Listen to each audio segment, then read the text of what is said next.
you're tired of dealing with belly fat, then this is the video for you.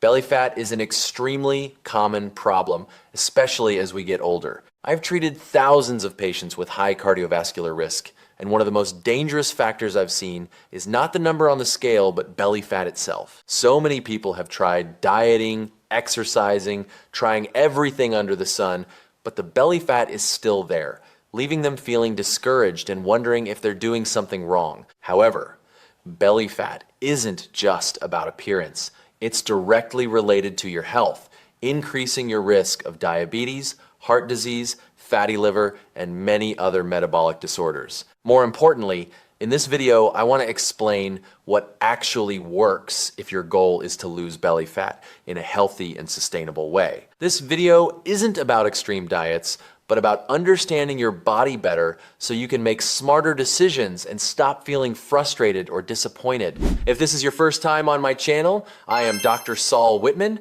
Chief Medical Officer at Northern Institute for Society Wellness, with over 35 years treating thousands of patients with cardiovascular disease, atherosclerosis, stroke, and hypertension. And now, let's get into the video. Not all belly fat is the same. The first thing I want to tell you is that belly fat isn't just one type, and this is exactly why so many people feel confused when trying to lose it. There are two main types of belly fat you need to know about, and those are subcutaneous fat and visceral fat. Subcutaneous fat is the kind of fat you can pinch with your hand. It sits right under the skin, and you can see it when you look in the mirror. This type of fat may not look great, but the truth is, it's not as harmful to your health as you might think. On the other hand, visceral fat is what you really need to worry about. Visceral fat sits deep inside your abdomen, surrounding your internal organs like your liver, stomach, intestines, and pancreas. You can't feel it, but it's the most dangerous type of fat because it causes inflammation and releases chemicals that can increase your risk of heart disease, type 2 diabetes, high blood pressure, and even cancer. So when we talk about losing belly fat, we need to focus on visceral fat more than anything else. Why belly fat is so hard to lose. Now you might be asking why belly fat is so hard to lose, and the answer will help you stop blaming yourself so much. The truth is, your body doesn't lose fat the way you want it to. It has its own order. Your body tends to lose fat in a certain pattern, and usually the belly area is the last place your body releases fat from. This has nothing to do with you lacking discipline or not trying hard enough.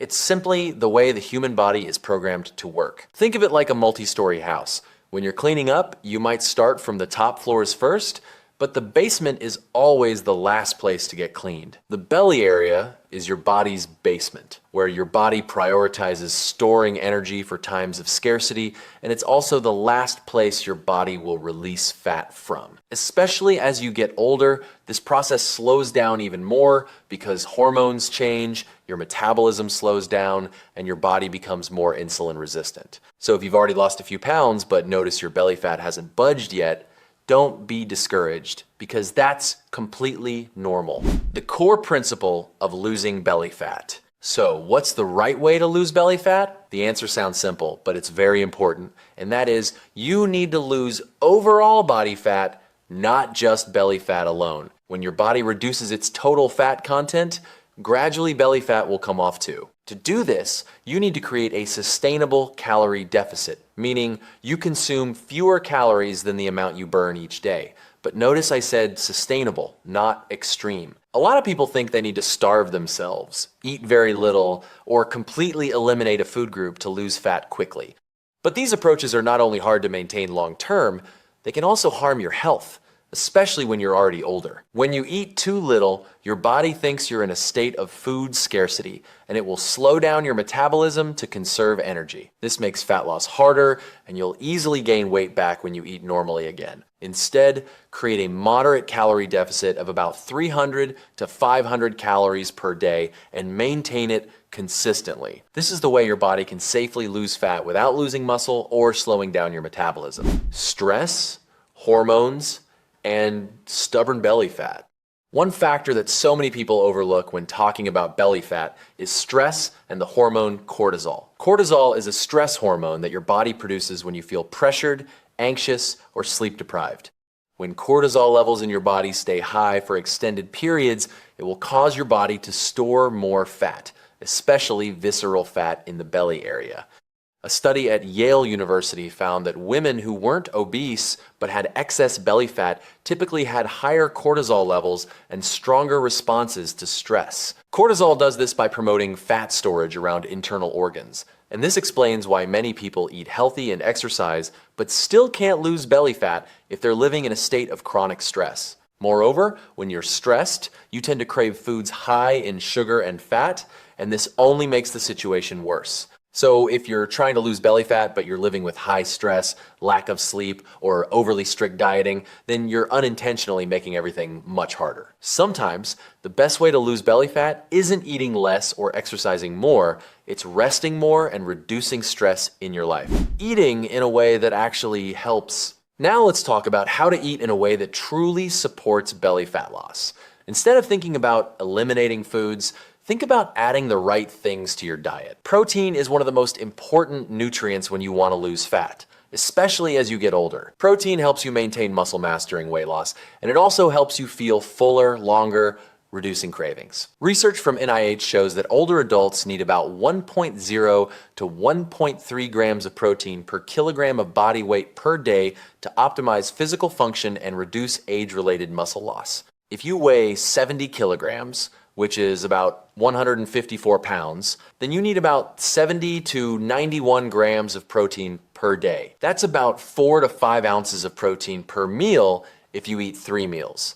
You can get protein from chicken, fish, eggs, Greek yogurt, or plant sources like beans and tofu. Next, you don't need to cut carbs completely to lose belly fat. Many people think carbs are the enemy, but the truth is, your body needs carbs for energy, especially if you're active. Instead of zero carb, choose smart carbs like brown rice, oats, sweet potatoes, and leafy greens. These types of carbs provide stable energy, don't cause sudden blood sugar spikes, and help you feel fuller longer. Gut health and belly fat. One aspect that I see very few people mention when talking about belly fat is gut health. Inside your gut, you have trillions of bacteria, and the balance between good and bad bacteria can directly affect how your body stores and burns fat. Some beneficial bacteria help your body absorb nutrients better, regulate cravings, and reduce inflammation, while harmful bacteria can promote fat storage and increase insulin resistance. When you nourish good bacteria in your gut by eating fiber-rich foods like leafy greens, fruits, whole grains, and fermented foods like yogurt, kimchi, or pickles, you're indirectly helping your body reduce visceral fat more effectively. Furthermore, a healthy gut microbiome also helps reduce chronic inflammation, a factor that contributes to insulin resistance and belly fat storage. So think of taking care of your gut as an important part of your belly fat loss strategy. Daily movement that supports fat loss. When it comes to movement, many people think they need to hit the gym hard or run marathons to lose belly fat. But the truth is, light daily physical activities can be just as effective, especially for older adults. I call this NEAT, or non-exercise activity thermogenesis, which means activities that burn energy outside of formal exercise. Walking after meals for 10 to 15 minutes can help lower blood sugar and improve digestion, and this is very important for preventing fat storage. Standing up and sitting down multiple times throughout the day instead of sitting continuously also helps burn extra calories and maintain muscle mass. Gardening, cleaning the house, playing with grandchildren, all of these activities contribute to your belly fat loss. More importantly, these activities are easier to maintain long-term compared to high-intensity workouts that might exhaust you or cause injury. Additionally, maintaining muscle mass is very important as you age because muscle helps burn calories even when you're resting. Sleep, patience, and realistic expectations. Last, but certainly not least, I want to talk about sleep and patience. Lack of sleep is one of the factors that makes belly fat hardest to lose. Research from Mayo Clinic shows that sleep deprivation leads to a 9% increase in total belly fat area and 11% increase in visceral fat, even when you're eating normally.